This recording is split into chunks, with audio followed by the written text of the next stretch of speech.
And with that, we'll bring in a man who has multiple degrees from MIT, including a PhD in biological engineering. He is also running for Senate in 2020. Welcome, Dr. Shiva. So nice to have you on the show today. Great to be here, Christina. Hope you're well. Absolutely. Okay, so we've all been held as a captive audience, right? Watching President Donald Trump handle the coronavirus outbreak, the situation. He has received both praise and criticism. What do you think? How has the president handled the outbreak? Well, he's handled, as the best he could, given the fact that he's surrounded by sharks and people who are not really advising him well on the science side of it. What I'm talking about is Fauci. And that's what's unfortunate because, the president went through the Russian collusion nonsense that he had to go through. Then he had to go through the impeachment thing. And now he's having to deal with this coronavirus. And unfortunately, this guy Fauci has been in this environment for nearly 4 decades across multiple presidents. And he's essentially embedded into the scientific establishment, which has created an unfortunate lie about the immune system and an unfortunate lie about the solution to something like this called the coronavirus, or more importantly, infectious disease, without any real emphasis, which is a real issue, about the fact that it is a overactive, dysfunctional, weakened immune system that overreacts, and that's what causes damage to the body. And unfortunately, Fauci has not talked about that because the truth of that leads to a solution which has nothing to do with mandating vaccines and shutting down the country. And that's what's unfortunate. Absolutely. And I'm glad you said solution. I'm going to get to that a little later in the discussion. But many people, you are talking about Dr. Fauci right now. Many people are questioning both Dr. Fauci and Dr. Birx when it comes to these models that continue to change and their motives, which you kind of touched on a little bit. What is your take on these doctors that are advising the president and why they're advising him the way that they are? Look, if you look, Christina, at the typical MD, many of them go into wanting to become a doctor out of some noble service. But fundamentally, the medical school education is really a big pharma medical education where the doctor is really trained, if this, then this. And the then is typically a pharmaceutical drug or some harsh medical intervention.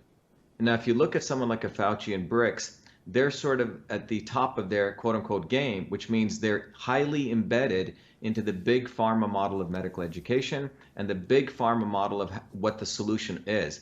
And that solution is typically a direct line from this disease, find typically a virus or a bug, and then recommend a vaccine or some harsh chemical solution. And most of that has to do with profiting the very, very big pharma companies.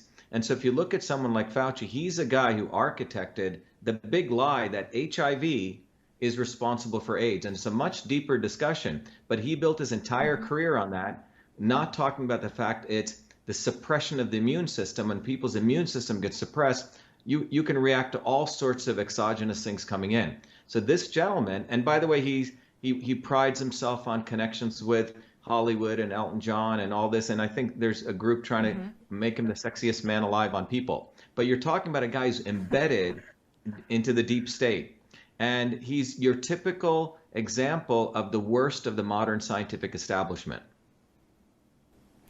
Okay, well, let's take a look at this right now. H1N1, the swine flu, right? Back then, there was a completely different reaction to it. Dr. Fauci was in the administration at that time. President Barack Obama, he had a completely different reaction. Fauci had different recommendations that he's having now. Even the media coverage has been completely different from the swine flu now to the coronavirus. Why? Why do you see such a change?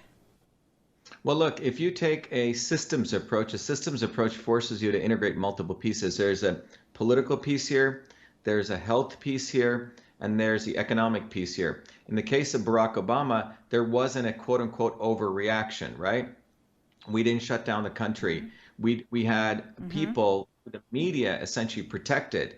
Here's a gentleman, Obama I'm talking about, who did not allow the big banks to fail when they should have failed. He used quantitative easing to essentially bail them out. And since 2008 and 9, this country's been essentially on a crack model of running the economy, where we print money, and that's what the country has gotten used to. And because of Obama, we decidedly destroyed our economic base by outsourcing a tremendous amount of manufacturing to China. We destroyed our innovation base by allowing China to steal. So when Trump comes into office, He's dealing essentially with a catastrophic situation. And I think Trump knew that what was going on with the Fed and with quantitative easing was going to destroy the economy of this country. So at best, what he was trying to do was save the economy by bringing back manufacturing, by protecting the intellectual property drainage in this country.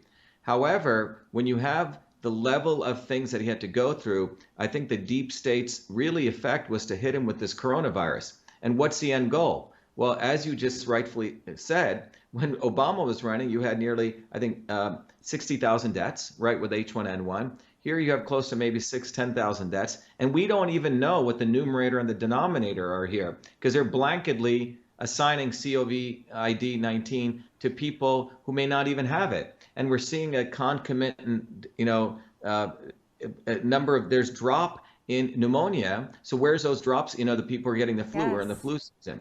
So you have totally cooking of the books, and I can go more into detail on that. You have the cooking of the books. You have a political motive of the fact that the establishment elite did not want a guy like Donald Trump ever getting elected, and so he did get elected. So they've been reeling from that. And I don't think they want him to get a second term, nor do they want a guy like me to, win in Massachusetts.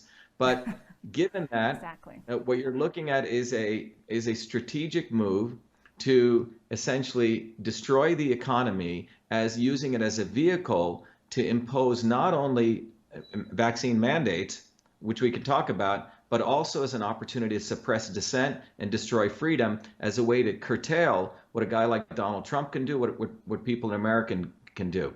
And this has essentially been the modus operandi of people like Fauci for many, many years. But for him, this is a huge opportunity. And this ain't his first rodeo. This is his second rodeo if you go back looking at the HIV, AIDS, fake causality. You know what? You just brought up something about the death count, and I wanted to touch on that with you. We are hearing reports from doctors who are saying they are being instructed to count deaths as coronavirus deaths, even if the person died from a different condition, but at some point in time had contact with somebody who had coronavirus. Dr. Birx just came out and said they're classifying everybody with the virus as a death instead of dying from the virus as a death. Why do you think that they are classifying this way? Why do you think there's an exaggeration in the numbers here, if you think there's an exaggeration in the death count numbers?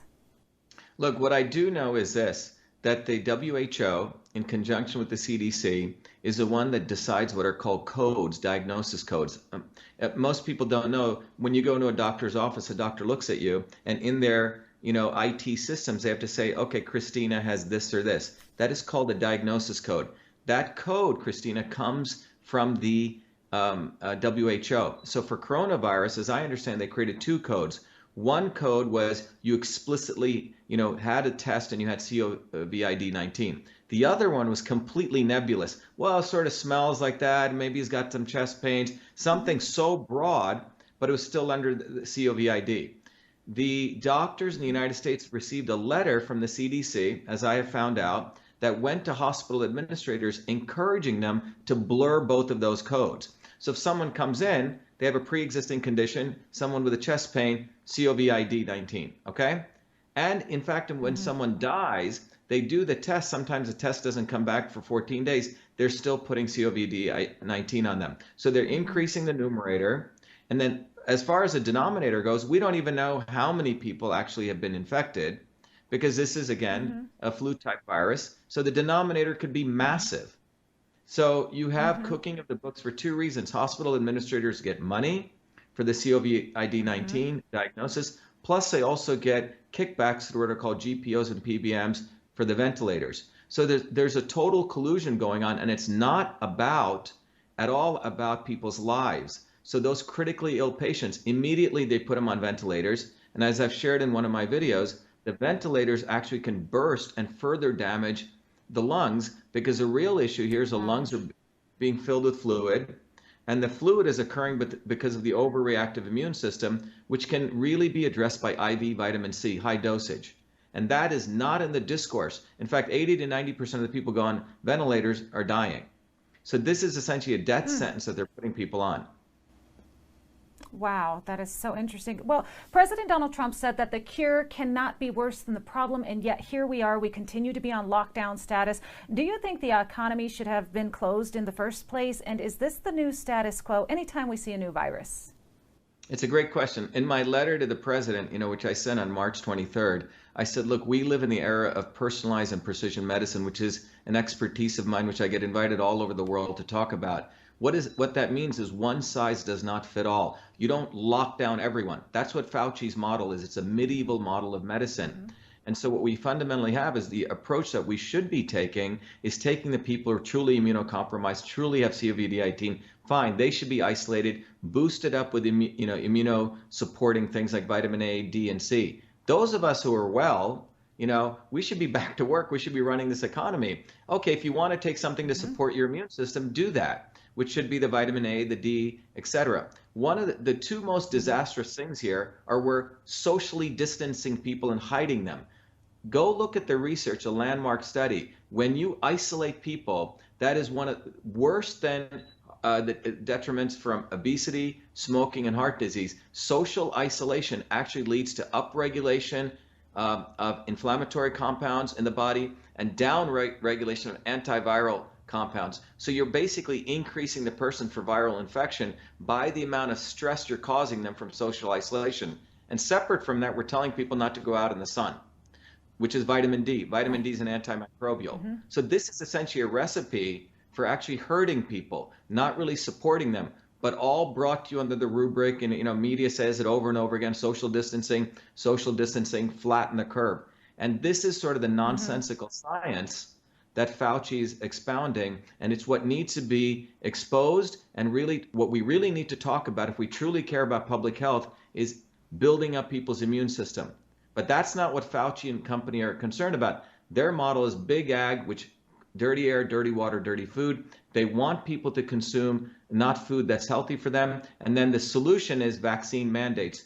Think about what's going to happen a year from now. When you go to get your driver's license, Christina, where's your vaccine card? And Fauci's already talking about that. Yes. Can you go to a gym? Yes, he is. This is about developing a police state. I hate to use these very harsh terms, but that is what we're talking about, control of the individual. It's a very, very dangerous time, but it's also an opportunity for Americans to go back to our roots, which is freedom, which is basically listening to truth and basically starting to, take back what is really ours, which is our truth, freedom, and health. And Fauci's not about that. He serves the masters of Bill Gates, the Chan Zuckerbergs, the Clintons, the CDC, the WHO, and in fact, the Chinese. This is what we're seeing before in front of our eyes is exporting Chinese model of governance, top down, controlling the last oasis of freedom, which is our human body. And it's very concerning. It's very scary, as well as social distancing. And we just have a little bit of time left here. Another thing they're pushing are these masks and these gloves. And I'm seeing people making these makeshift homemade masks and literally putting their lives in the hands of these masks and gloves. How well do these actually work? And you touched on it just briefly, but what is the real solution to coronavirus? Look, the real solution, Christina, as any solution to any pathogen, we need to understand that the medical establishment, the pharmaceutical medical establishment for hundreds of years has built its entire foundation of always blaming a virus or a germ. Always. So when scurvy came around, remember scurvy when people's teeth would fall out and they had bleeding gums? Oh, it must be a virus. Well, it was deficiency in vitamin C 100 years later, when even people on the ground knew it. Mm-hmm. When pellagra came out, which was when people's skin and everything would get all dry, horribly dry, and like eczema, ultimate conditions. Oh, it must be the Italians who are coming over the ship. They're bringing some dirty germs, and we need to quarantine them. Well, it turned out it was a deficiency in niacin, so on.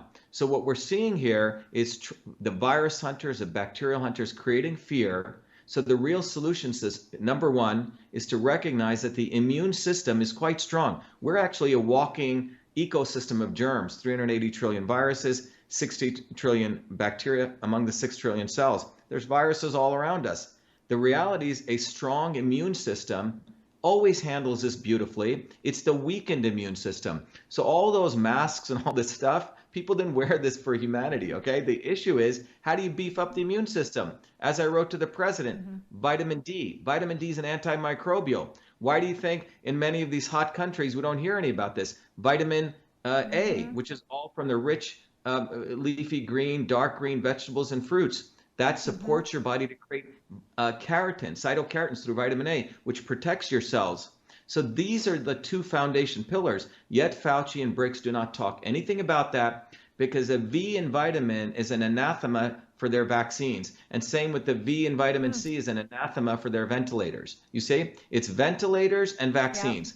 And this is big pharma. And these guys need to be fully exposed. And in my view, people like Fauci need to be indicted for a lot of serious scientific crimes. That's why when we put out this petition, Fire Fauci, I think close to 50,000 people have signed it in 48 hours. And at least we have close to 1,000 medical doctors from all over the world. Everyday people get this. In fact, the unfortunate handcuffed medical professionals get this. This is an opportunity, a huge opportunity, Christina. The real solution is for us to rethink how much governance and how much over-respect we give to MDs who unfortunately know nothing about the immune system. They don't study that in medical college or medical school. Excellent points there, Dr. Shiva. Thank you so much for joining us here on America's Daily Report and sharing your insight. We appreciate you.